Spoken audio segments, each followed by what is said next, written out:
Saudara, saya ajak Pak Setia Novanto di tengah-tengah pantai Sanur ya Pak ya? Iya, Ada Pantai kelapa ini. Sanur. Kelapanya masih muda. Masih muda.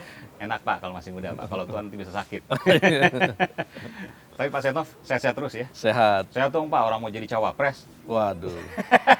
Ini isu kok kena terus. Katanya Golkar akan mengajukan calon 2019, bukan capres tapi cawapres. Ya biasanya ketua umumnya. Gini, inilah untungnya buat Partai Golkar sekarang sejak saya jadi ketua Partai Golkar. Karena kita tidak mencalonkan, khususnya saya menjadi calon wakil presiden. Nah, Semua kita percayain kepada presiden. Ya, presiden karena itu harus cocok hatinya, chemistry-nya itu harus cocok dengan presiden. jangan-jangan Pak Jokowi masih marah sama Pak Setnov karena waktu itu Pak Setnov mencatut nama Pak Jokowi. Ini nih, saya itu yang benar-benar kalau masalah Pak Jokowi itu saya sangat hati-hati, tidak pernah mencatut namanya beliau. Waktu itu kan Pak Setnov bilang untuk Freeport ada pembagian saham, sebagian besar untuk Pak Jokowi, sebagian kecilnya untuk Pak JK. Itu kan Pak? Ini yang salah. Jadi Ya kan? bagaimana Pak? Karena Kan ada rekamannya Pak. ini rekaman ini aneh. Ini rekaman ini pasti diatur bagaimana jadi berbunyinya begitu. Bapak nggak pernah mengatakan itu, Pak Reza Halid nggak pernah mengatakan itu. Belum lah. Kita nggak pernah memikirkan bicara-bicara. Suara ini masalah- suara Bapak loh.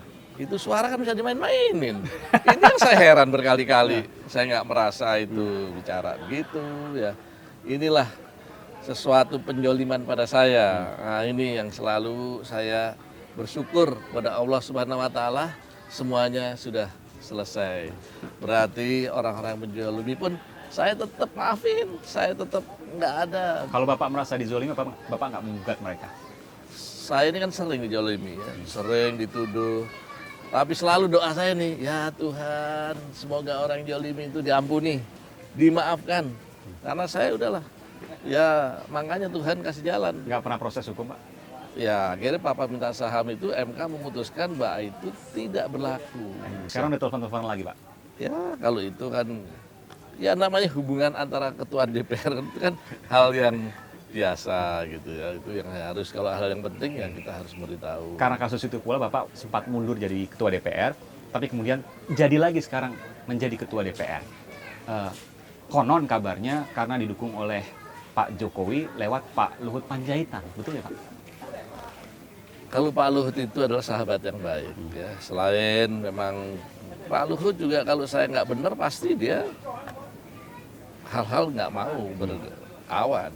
Tapi hal yang benar ya Pak Luhut sama siapapun berkawan. Jadi benar Bapak jadi ketua DPR itu karena dorongan dari Pak Luhut. Saya melihat, saya rasa ini Tuhan yang ngatur semua. Bapak normatif nih Pak. Ini serius. Kalau bukan Tuhan Pasti, yang ngatur, Tuhan mana pasti. bisa. Tapi kan ada yang bantu di bawah. Yang bantu di bawah adalah Pak Luhut Panjaitan, Menko Kemaritiman sekarang. Yang jelas Pak Luhut itu sahabat yang baik. Kenapa disebut sahabat yang baik Pak? Karena sering bantu? Saya lihat Pak Luhut paling sering itu. Bagaimana, apa dikit langsung kontak. Sering telepon Bapak?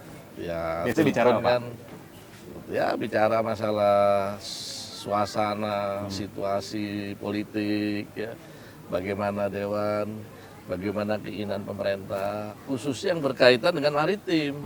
Kalau yang lain-lain ya kita sebagai sahabat ya kita saling datang lah sambil kita ngopi-ngopi. Paling enggak di rumah dia saya pun datang. Yang penting kalau sudah makan singkongnya Pak Luhut ya itu sudah ke tempatnya. Jadi apa yang saya pikirkan berarti benar dong Pak. Bapak dekat dengan Pak Luhut, jadi yang mendukung Bapak kembali ke ketua DPR ya salah satunya Pak Luhut. Nggak usah dijawab, nggak apa sih Pak? Bapak berhak untuk menjawab. Gimana kalau nggak dijawab itu? Saya menjadi ketua DPR, menjadi ketua Partai Golkar, ini pun sudah saya setiap hari bersyukur pada Tuhan bahwa ini mungkin bagaimana saya harus mempertanggungjawabkan dan baik. Itu aja pikirannya, nggak ada yang lain-lain. Pertanggungjawaban dengan baik gimana Pak?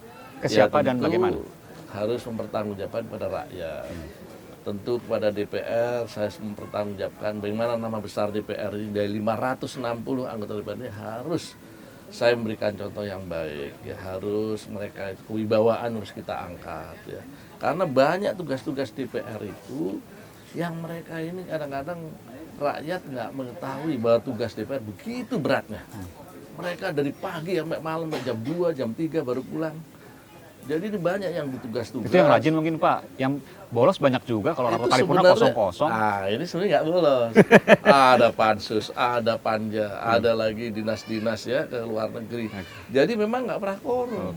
Apalagi sekarang itu mereka sudah saya izinkan, mereka ada muhibah, ada keluar negeri di dalam perbandingan negara dengan negara lain di dalam menyelesaikan undang-undang. Karena kalau enggak, itu banyak nanti di MK itu kita kalah. Makanya sekarang ini saya minta kualitas undang-undang nggak perlu harus tiap bulan satu, cukup setahun satu komisi, cukup 2. Meskipun survei Transparansi International Indonesia (TII) lewat Global Corruption Barometer menempatkan DPR sebagai tempat paling nomor 1 sebagai lembaga terkorup di Indonesia. Ya ini kan memang saya nyadari kalau DPR Benar korup Pak? Bukan.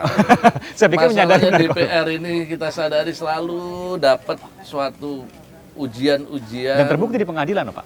Ya, ini kita makin perkecil. Jangan sampai ada masalah-masalah, kita ingatkan terus ya.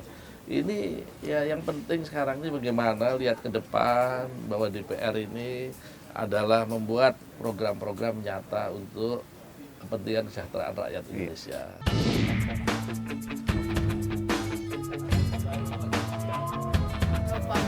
Amin. Nah sekarang saya beli aja nggak apa-apa. Ayo DPR ini. Udah tahu sudah tahu. Oh, saya lihat TV. Oh, lihat TV. Teh, kasih 200 tuh, penglaris. Saya udah kasih rezeki. 200 kurang. Bu, ini udah untung 160.